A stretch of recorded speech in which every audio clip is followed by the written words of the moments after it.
250 million, the estimated amount of people living with heart disease around the world. There is, however, encouraging research that indicates a decrease in heart attacks among adults between 55 and 75, due in large part to the use of medications like statins and a decline in smoking. A lot of times we don't pay attention until something happens. But Dr. Ron Blankstein, a preventive cardiologist at Brigham and Women's Hospital, says heart attacks are steadily rising in adults 40 or younger.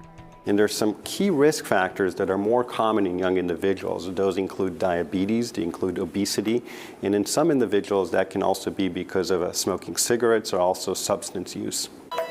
But not all risk factors are that obvious, and appearances can be deceiving. You feel young and healthy, you might be athletic, and what you don't realize is there might also be a little bit of a genetic element in your family history that leads you to have numbers that are slightly worse than you would think if you just look in the mirror. Dr. Ami Bhatt says that the time to think about heart health is when you are young and healthy. Most importantly, knowing your numbers. You'd be surprised how many people don't know their cholesterol level. They don't know their blood pressure. And the first step we can do is just know. What you don't realize is the risk factors that help the cardiac disease buildup, if you will, especially in coronary artery disease, which is plaque buildup in those coronary arteries that supply blood to our heart. That starts at a young age. So when should we begin to focus on our heart health? It's never too early to start. We know now that even starting as early as elementary school and high school, I think that's when a lot of individuals develop their habits in terms of eating and exercise. I think fear or denial is one reason an active young person doesn't want to get checked, and what I would say to them is, please get checked, because we can really help you live that active life that you want. I never expected this to ever happen to someone like me. Michael Poirier says his daily routine, consuming dozens of pills to protect his new heart, still feels surreal. This is about a little over 40 pills a day.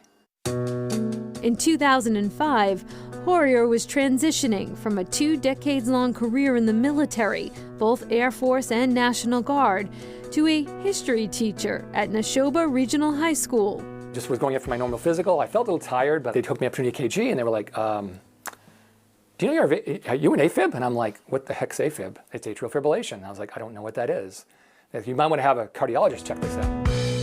Poirier was fit, in his early 40s, surprised to learn his heart was struggling, but he admits he ignored an alarming family history. Father, unexpectedly passed away of a heart attack at 45. My mom had a stroke at 48. So when they told me that after the cardiac arrest, I guess I'd hoped it would skip a generation. For a few years, doctors were able to treat his cardiomyopathy, a disease of the heart muscle that makes it hard for the heart to pump blood to the rest of the body, with various medications and eventually a pacemaker. But at 47, it all changed. About 5 years ago, I'm at the gym and I'm on a treadmill. I collapsed. Fortunately, some Good Samaritans were able to give me CPR. They had a defibrillator at the gym. Someone managed to shock me. I was in a coma for about 2 days. I woke up on the 9th floor of the Brigham and Women's Hospital intensive care unit. Poirier's heart was badly damaged, beyond the treatments that doctors had been providing. His life-extending gift came in the form of a transplant. I can't be more grateful for what happened. It's because all I want to simply say is just thank you. I can't put into words how grateful I am, because without that person who made that conscious decision to do that, I'm not going to be here.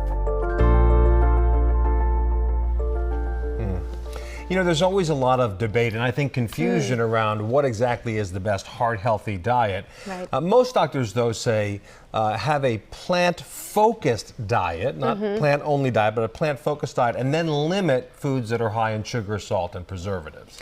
Right, and when it comes to heart health, there are some things that are not up for debate. Smoking, drug use, those are no-goes. Also, you want to make sure to move your body as much as possible. Exercise and a good diet, as we've always heard. Coming up, a transplant patient with the heart of a giant.